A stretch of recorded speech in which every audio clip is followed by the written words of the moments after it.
yang menciptakan langit dan bumi.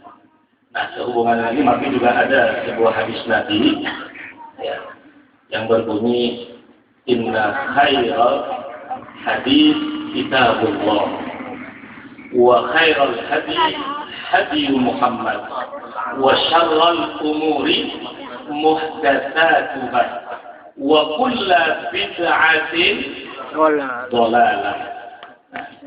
Yang kami andai kan yang ada hubungannya dengan bid'ah ini biar itu enggak masalah ya. Karena memang juga waktu Al-Fadhil Habib Umar Al-Hafidh datang ke Indonesia itu diantaranya ada yang bertanya, gimana ini? Banyak orang menyebarkan buku-buku yang bid'ah, yang haram, yang ada. Ya, kalau kita ini amalnya kita ini kata hati enggak ini menghibur. Yang kita melakukan aja harus tahu daripada dalil-dalil yang kita laksanakan. Enggak usah kita hiraukan juga. Yang penting kita mengamalkan sesuatu kita berdasar. Ya. Makanya ini dari kullu bid'atin dhalalah banyakkan. Sebab namanya bid'ah apa sih bid'ah? Sesuatu. Yang namanya bid'ah itu katakan dari bada'ah. Artinya bid'ah sesuatu yang tidak ada sebelumnya kemudian diadakan. Itu menurut terminologi, menurut bahasa etimologi, pokoknya apa saja yang tidak ada kemudian diadakan itu namanya bid'ah. Tapi kalau menurut tinjauan terminologi, menurut syarak istilah yang namanya bid'ah ihdatsu ma lam yakun fi ahdi Rasulillah sallallahu alaihi wasallam, mengadakan sesuatu yang tidak ada pada zaman Rasulullah sallallahu alaihi wasallam. Jadi apa saja yang pada masa Rasul itu enggak ada, itu namanya juga bid'ah. Cuma sekarang timbul masalah, apakah sesuatu yang tidak ada pada zaman Nabi kemudian ada, itu pasti jeleknya, pasti buruknya. Sebab kata-kata hadis tadi kan kullu bid'atin dhalalah, setiap yang bid'ah itu nah, ini apa yang dimaksud dengan hadis tadi ini kullu bid'atin dhalalah? Sementara tadi makna ya, bid'ah itu jadi apa saja yang tidak ada pada zaman Nabi itu namanya. Sekarang timbul pertanyaan, apakah yang tidak ada pada zaman Nabi kemudian sekarang ada itu pasti jeleknya, pasti buruknya? Tentu akal menjawab belum tentu. Bisa baik, bisa buruk. Makanya Imam Syafi'i mengatakan al-bid'atu bid'atan mahmudah wa mazmumah. Bid'ah itu ada dua, yang terpuji dan yang tercela. Kullu ma wafaqa sunnah fahuwa mahmudah. Apa saja yang sesuai, yang klop, yang cocok dengan sunnah Nabi itu yang terpuji. Tapi wa kullu ma khalafaha fahuwa mazmumah. Apa saja kata Imam Syafi'i yang bertentangan, yang berlawanan dengan sunnah Nabi itu namanya yang tercela. Nah sekarang, jadi berarti namanya bid'ah itu ada bid'ah hasanah, ada bid'ah baik. Sekarang coba tuh hadis Nabi sekarang kita rangkaikan, ya kita satuin dulu. Kullu bid'atin sayyi'atin hasanatin dhalalatun, yang sanad ludah. Jadi kalau kita tambah itu jadinya itu kullu bid'atin hasanatin dhalalatun. Setiap bid'ah yang bagus sesat. Kira-kira menurut akal gimana? Setiap bid'ah yang bagus sesat. Barangkali kalau kullu bid'atin sayyi'atin dhalalatun, setiap bid'ah yang jelek itu sesat, masuk. Yang jelek pasti jelek. Soalnya nggak paralel dengan Al-Quran dan hadis Nabi. Belum lagi emang juga, ya itu kalau ditinjau dari ilmu balaghah, ya ada satu kaidah hadfus sifat minal mausuf, membuang sifat dari yang disifati. Ya, misalkan ada ayat Al-Quran, wa kana wara'ahum malikun ya'khudhu kulla safinatin ghasba. Ada nggak dalam Al-Quran? Ya, ada aja daripada dikatakan baca Quran. Nah, itu ada surah Al-Kahfi begini.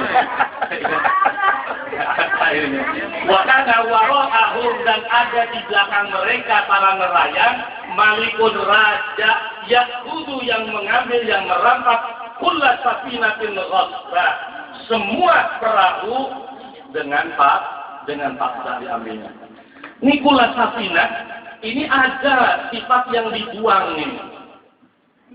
Oleh karenanya itu kapal yang dinaikin oleh Nabi Khidir dan Nabi Musa dirusaknya oleh Nabi Khidir, sehingga raja begitu lewat nggak diambil, udah bocor, wah perlu diambil nih kalau di sini. Makanya di situ menyimpan sifat tuh. Ya, wa kana wara'ahum malikun ya'khudhu kulla safinatin jamilatin atau hasanatin. Jadi pokoknya kapal yang bagus akan dirampasnya. Tapi karena dirusak oleh Nabi Khidir maka tidak. Nah begitu juga kulla dolalatin, ada lagi juga dalam dua ayat kulla dolalatin finnar. Dolalahnya itu yang dibuang sifatnya itu adalah yang sayi'ah. Itu dari segi balaghah, belum dari juga ilmu usul fi ada istilah amun maksusun. Amun maksus, ini umum nih, tapi dikhususkan. Seperti ada dalam Al-Quran, ya, tudammiru kulla syai'in bi amri rabbiha. Dalam Al-Quran itu, maka angin itu menghancurkan segala sesuatu dengan perintah Tuhan Allah Subhanahu wa ta'ala. Nah, ini kulla syai'in umum nih, tapi di sana dimaksud khusus. Artinya dimaksud kulla syai' itu yang ada di kampung Ad, kaum Nabi Hud. Di tempat yang lain enggak. Jadi yang di kampung Ad yang sudah banyak dosa, yang sudah maksiatnya, jadinya angin datang habis semua jadinya. Nah, itu dalam usul fiqh namanya amun maksus. Ini kulla dolalatin, kulla bid'atin dolalatun. Kalau yang hasanat dimasukkan, nggak masuk, nggak pas menurut akal juga jadi juga. Bagaimana sesuatu yang baru itu kok sesat? Kalau ditempelin dengan sifatnya kulla bid'atin sayi'atin dolalatun, pas menurut akal juga. Segala bid'ah yang jelek itu sesat. Artinya jelek yang tadi. Imam Syafi'i nggak sesuai dengan sunnah. Dan juga banyak. Ya, kata Imam Umar, nikmatul bid'ah hadhihi. Nikmat yang paling baik nih yaitu salat tarawih, ya, 20 rakaat secara berjamaah, itu bid'ah loh. Mushaf Al-Qur'an yang beribu tuh yang dibaca sekarang itu bid'ah. Pada zaman Nabi nggak ada.